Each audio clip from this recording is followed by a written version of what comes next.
तो हेलो दोस्तों, लेकर आ चुके हैं आप सभी के लिए यहाँ पे एसएससी एमटीएस के लिए पे सामान्य जानकारी जो है 25 क्वेश्चन आप सभी को यहाँ पे दिया गया है, जो एमटीएस के सेट आप सभी को यहाँ पे कराने वाले हैं। तो किताब से प्रश्न जो है क्वेश्चन बैंक का प्रश्न है, आप सभी इसको ध्यान से देखिए कि किस तरह से क्वेश्चन को पूछा गया है। तो चलिए वीडियो को शुरू करते हैं और वीडियो को लास्ट तक जरूर देखिएगा, वीडियो को स्किप मत कीजिएगा, क्या कि 25 क्वेश्चन जो है वेरी इंपॉर्टेंट प्रश्न होने वाली है आप सभी के लिए क्वेश्चन बैंक से। तो चलिए वीडियो को शुरू करते हैं।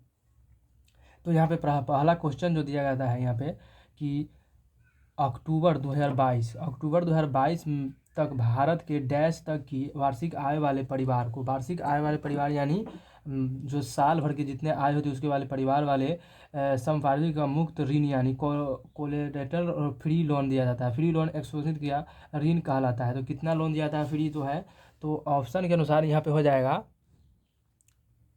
ऑप्शन जो होता है ए यानी 5 लाख का लोन दिया जाता है, बी होता है 8 लाख का लोन दिया जाता है और सी होता है 3 लाख और डी होता है 1 लाख का। तो इसका राइट आंसर जो होता है 3 लाख जो है वो अक्टूबर 2022 तक भारत में 3 लाख तक की लोन वार्षिक आय परिवार को दिया गया था 3 लाख। तो इसका राइट आंसर जो हो जाएगा सी हो जाएगा, यानी 3 लाख जो है वार्षिक दर जो फ्री लोन दिया जाता है। नेक्स्ट क्वेश्चन आता है यहाँ पे 2011 के जनगणना के अनुसार, 2011 की जनगणना के अनुसार निम्न में से किस केंद्र शासित प्रदेश का लिंगानुपात सबसे कम है? लिंगानुपात जो है सबसे कम है किस प्रदेश का? ऑप्शन ये होता है कि दमन और द्वीप का, बी होता है अंडमान और निकोबार द्वीप का, और सी होता है लक्षद्वीप का, और डी होता है दादरा और नगर हवेली का। तो इसका राइट आंसर हो जाता है ए हो जाता है दमन और द्वीप का, जो था 2011 के जनगणना के अनुसार जो था लिंगानुपात जो था सबसे कम था और केंद्र शासित प्रदेश भी था। नेक्स्ट क्वेश्चन आ जाता है यहाँ पे, नेक्स्ट क्वेश्चन है कि dreams from of the my father, dreams from of my father dash की आत्मकथा है। ऑप्शन ए होता है कि एन फ्रैंक, और बी होता है बेनिटो मुसोलिनी, और सी होता है बेंजामिन फ्रैंकलिन, और डी होता है बराक ओबामा। तो इसका राइट आंसर जो हो जाता है डी हो जाता है बराक ओबामा द्वारा लिखा गया प्रश्न जो लिखा गया जो है ड्रीम फ्रॉम माई फादर की आत्मकथा जो है बराक की आत्मकथा है। नेक्स्ट क्वेश्चन आता है यहाँ पे कि निम्नलिखित में से किस गीत की रचना जो है प्रसिद्ध भारतीय संगीतकार राहुल देव वर्मन ने की थी? संगीतकार राहुल वर्मन जो प्रसिद्ध थे वो किसने की थी? तो ऑप्शन ए होता है किसी मुस्कुराहटों पर निसार, बी होता है ये दोस्ती हम नहीं तोड़ेंगे, और सी होता है ये दिल मुश्किल है, और डी होता है केसरिया। तो इसका राइट आंसर जो हो जाता है बी हो जाता है ये दोस्ती हम नहीं तोड़ेंगे। ये जो फिल्म जो है अमिताभ बच्चन जो फिल्म जो है उसमें ये फिल्म को ये गीत को लिया गया था, ये दोस्ती हम नहीं तोड़ेंगे। जो लिखे थे कौन? तो संगीतकार जो थे राहुल देव वर्मन ने रचना, प्रसिद्ध भारतीय संगीतकार जो थे राहुल वर्मन ने की थी ये दोस्ती हम नहीं तोड़ेंगे। नेक्स्ट क्वेश्चन आता है यहाँ पे, बैटरी में किस प्रकार की ऊर्जा जो है रूपांतरित होता है? बैटरी जो होती है उसमें किस प्रकार की ऊर्जा को रूपांतरित की जाती है? ऑप्शन होता है कि रासायनिक ऊर्जा का ध्वनि ऊर्जा में, बी होता है रासायनिक ऊर्जा को विद्युत ऊर्जा में, और सी होता है रासायनिक ऊर्जा को प्रकाश ऊर्जा में, और डी होता है यांत्रिक ऊर्जा को रासायनिक ऊर्जा में। तो इसका राइट आंसर हो जाता है बी हो जाता है, क्योंकि रासायनिक ऊर्जा को विद्युत ऊर्जा में परिवर्तित करता है। बैटरी जो है रासायनिक ऊर्जा होता है और उसको विद्युत ऊर्जा में परिवर्तित करता है। तो इसका राइट आंसर बी हो जाएगा। एक सल्फ्यूरिक जो बैटरी जो होता है, बैटरी के अंदर जो पानी रखा है तो क्या होता है? सल्फ्यूरिक अम्ल को रखा जाता है। नेक्स्ट क्वेश्चन आता है यहाँ पे कि पुधुमई के पेन योजना जो है किस राज्य सरकार द्वारा शुरू की गई थी? ऑप्शन ए होता है कि महाराष्ट्र द्वारा, बी होता है आंध्र प्रदेश द्वारा, और सी होता है केरल, और डी होता है तमिलनाडु। और तो इसका राइट आंसर जो होता है डी होता है तमिलनाडु द्वारा जो है पुधुमई पेन का योजना है तो तमिलनाडु में है। नेक्स्ट क्वेश्चन आता है यहाँ पे कि रंपा जो है कि रंपा मंदिर किस राम पप्पा जो है मंदिर किस देवता का समर्पित है? राम पापा मंदिर जो है वो किस देवता को समर्पित है? ऑप्शन ए होता है कि भगवान इंद्र को, बी होता है भगवान राम को, सी होता है भगवान शिव को, और डी होता है भगवान विष्णु को। तो इसका राइट आंसर जो हो जाएगा भगवान शिव को जो है, राम पापा का मंदिर किसके देवता है? तो भगवान शिव को माना जाता है। नेक्स्ट क्वेश्चन आता है यहाँ पे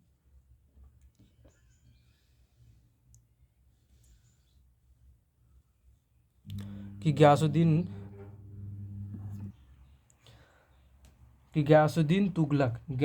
तुगलक जो था, तुगलक की मृत्यु के बाद जो है गद्दी पर कौन बैठा था। गयासुद्दीन तुगलक की मृत्यु के बाद कौन बैठा था, तो तुगलक जो है वो तुगलक वंश के संस्थापक थे। गयासुद्दीन तुगलक जो है वो तुगलक वंश के थे। तो इसके बाद कौन बैठेगा, तो यहाँ पे महमूद तुगलक, और भी होता है मोहम्मद बिन तुगलक, और सी होता है खुसरो खान, और डी होता है मुबारक खान। तो इसको समझने का एक तरीका है, जो क्वेश्चन आपको समझ में अगर नहीं है तो खान यहाँ पर दिया गया, भी खान दिया गया था, ये दोनों नहीं हो सकता। पहले गलती को चुनिए कि ये गलती है दोनों की, खान से है, ये तुगलक वंश है। तो तुगलक में यही दोनों होगा, मोहम्मद बिन तुगलक होगा या तुगलक होगा। तो कभी कभी जो है तुगलक जो है एक प्रश्न दिया था, यहाँ पे भी खान रहता तो आपको आसानी से ऑप्शन को मार सकते थे। तो इसका राइट आंसर हो जाएगा 9 का बी हो जाएगा। मोहम्मद बिन तुगलक जो था वो गयासुद्दीन तुगलक के बाद गद्दी पर बैठा था। कौन बैठा था, तो मोहम्मद बिन तुगलक जो था गयासुद्दीन तुगलक के मृत्यु के बाद गद्दी पर बैठा था। नेक्स्ट क्वेश्चन आता है, निम्नलिखित में से किस अनुच्छेद में सार्वजनिक क्षेत्र में रोजगार से संबंधित मामलों को अवसर पर की समता जो है उल्लेख किया गया, की समता का उल्लेख किया गया है। किसका समता का उल्लेख किया गया, तो रोजगार के संबंधित मामलों को उल्लेख किया गया। रोजगार यहाँ पे देख सकते हैं। तो ऑप्शन होता है कि अनुच्छेद 14 में, अनुच्छेद 17 में, अनुच्छेद 16 में, अनुच्छेद 15 में। तो इसका राइट आंसर जो होता है सी हो जाता है। अनुच्छेद 16 में ये रोजगार के संबंधित मामलों को अवसर का उल्लेख किया गया। किसमें, तो 16 में, अनुच्छेद 16 में किया गया है। नेक्स्ट क्वेश्चन आता है कि क्या है, लियोनेल मेसी डैश खेल से संबंधित, लियोन मेसी जो है खेल जो डैश से संबंधित है, खिलाड़ी है। तो ऑप्शन होता है क्रिकेट से, बी होता है बैडमिंटन से, और सी होता है बास्केटबॉल से, और डी होता है फुटबॉल से। तो इसका राइट आंसर होता है डी, ई जो है लियोनेल मेसी जो है एकदम प्रसिद्ध है खिलाड़ी जो है, वो फुटबॉल से संबंधित है। किससे, फुटबॉल से संबंधित है। नेक्स्ट क्वेश्चन आता है,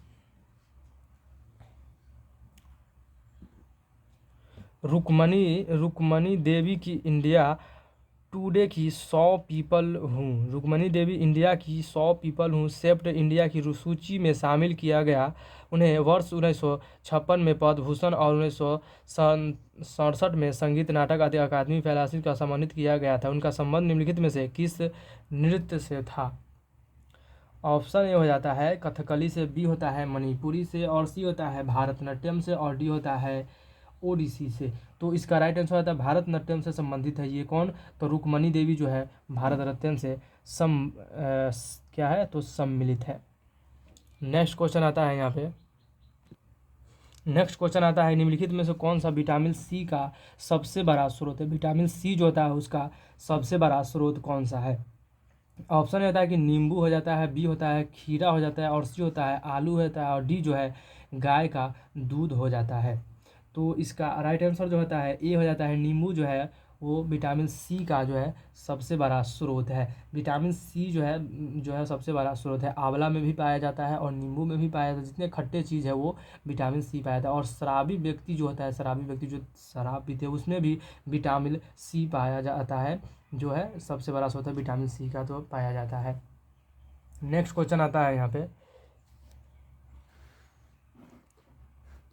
तो देखिए यहाँ पे इतिहास का प्रश्न पूछा गया है। एक इतिहास का भी प्रश्न यहाँ पे पूछा गया है कि मेगास्थनीज डैश के दरबार में एक यूनानी राजदूत थे। मेगास्थनीज जो थे, ऑप्शन नंबर ए होता है चंद्रगुप्त मौर्य के दरबार में, पुष्यमित्र शुंग के दरबार में, अशोक के दरबार में, हर्षवर्धन के दरबार में। तो इसका राइट आंसर जो थे ऑप्शन ए हो जाएगा चंद्रगुप्त मौर्य के दरबार में जो थे मेगास्थनीज आए थे, और यह इंडिका पुस्तक लिखी थी और भारत के भ्रमण किए थे और विश्वविद्यालय जो था उसमें पढ़े थे। नेक्स्ट क्वेश्चन आता है यहाँ पे, निम्नलिखित में कौन सा विद्रोह जो सन 1855 से 56 में के बीच युद्ध किया गया था। विद्रोह जो है 1855 और 56 के बीच में युद्ध जो हुआ था कौन सा हुआ था। ऑप्शन होता है कि संथाल विद्रोह हुआ था, बी होता है कोल विद्रोह हुआ था, और सी होता है रामोसोसी विद्रोह हुआ था, और डी पाइका विद्रोह हुआ था। तो इसका राइट आंसर हो जाता है ए होता है कि संथाल विद्रोह जो हुआ था कब हुआ था, तो 1855 से 56 के बीच में जो हुआ था संथाल विद्रोह हुआ था। नेक्स्ट क्वेश्चन आता है, काई और लाइकेन किस प्रकार के वनों में पाए जाते हैं। काई जो होता है कल पर देखते होंगे और नदी में देखते होंगे। काई जो होता है वो और लाइकेन जो है किस प्रकार के वनों में पाए जाते हैं। ऑप्शन होता है कि टुंड्रा वन में, और बी होता है उष्णकटिबंधीय वर्षा वन में, और सी होता है शंकुधारी वन में, और डी होता है समशीतोष्ण वन में। तो इसका राइट आंसर हो जाता है ए, हो जाता है टुंड्रा वन में जो है वो काई और लाइकेन जो है पाया जाता है टुंड्रा वन में। तो इसका राइट आंसर हो जाएगा टुंड्रा वन। नेक्स्ट क्वेश्चन आता है कोशिका। कोशिका के किस घटक के कोशिका का अनुवांशिक पदार्थ डीएनए होता है। ऑप्शन ए होता है कि कोशिका द्रव्य, बी होता है केंद्रक, और सी होता है कोशिका भित्ति, और डी होता है कोशिका झिल्ली होता है। तो इसका राइट आंसर हो जाता है 17 का राइट आंसर हो जाएगा बी, हो जाएगा केंद्रक हो जाता है। इसका राइट आंसर जो होता है वो केंद्रक हो जाता है। नेक्स्ट क्वेश्चन आता है सिख सुधारकों द्वारा अपने धार्मिक स्थलों पर धीरे धीरे फैल रही सामाजिक कुरीतियों को हटाकर उन्हें शुद्ध करने के लिए डैश की शुरुआत की गई थी। ऑप्शन ए होता है कि अकाली आंदोलन, बी होता है नामधारी आंदोलन, सी होता है निरकारी आंदोलन, और डी होता है गदर आंदोलन। तो इसका राइट आंसर हो जाता है ए हो जाता है अकाली आंदोलन। जो है अकाली आंदोलन के सुधार किया गया था, सिख द्वारा सुधार की गई थी धार्मिक स्थलों पर। नेक्स्ट क्वेश्चन आता है यहाँ पे कि बैसाखी जो है प्राचीन कृषि उत्सव किस महीने में मनाया जाता है। बैसाखी जो होता है, बैसाख का जो महीना होता है, उसकी प्राचीन कृषि जो है उत्सव जो है किस महीने में मनाया जाता है। ऑप्शन ये होता है कि जनवरी में, बी होता है अगस्त में, और सी होता है अप्रैल में, और डी होता है नवंबर में। तो इसका राइट आंसर हो जाएगा सी, हो जाएगा 19 का सी हो जाएगा। अप्रैल में जो है वो बैसाखी का प्राचीन कृषि उत्सव मनाया जाता है। नेक्स्ट क्वेश्चन होता है यहाँ पे कि ढक्कन पठार का भारत में एक त्रिकोणीय भूभाग जो है डैश नदी से दक्षिण की दिशा में बहती है, दक्षिण की दिशा में स्थित है। ऑप्शन होता है नर्मदा नदी, बी होता है गंगा नदी, और सी होता है ताप्ती नदी, और डी होता है कृष्णा नदी। तो इसका राइट आंसर हो जाएगा ए, हो जाएगा नर्मदा नदी जो है वो ढक्कन पठार में जो है भूभाग से बहती है नदी जो है नर्मदा नदी के दक्षिण में स्थित है। तो मिलते हैं नेक्स्ट वीडियो सेट में आप सभी को, और वीडियो को लाइक और चैनल को सब्सक्राइब कर दिए ताकि आप सभी को फिर न्यू सेट आप सभी को यहाँ पे आने वाली है। और एमटीएस का जितने भी सेट 40 सेट है आप सभी को यहाँ पे 40 सेट को कराने वाले हैं। तो वीडियो को लास्ट तक देखते रहिए और चैनल को सब्सक्राइब करते रहिए। तो मिलते हैं नेक्स्ट वीडियो में।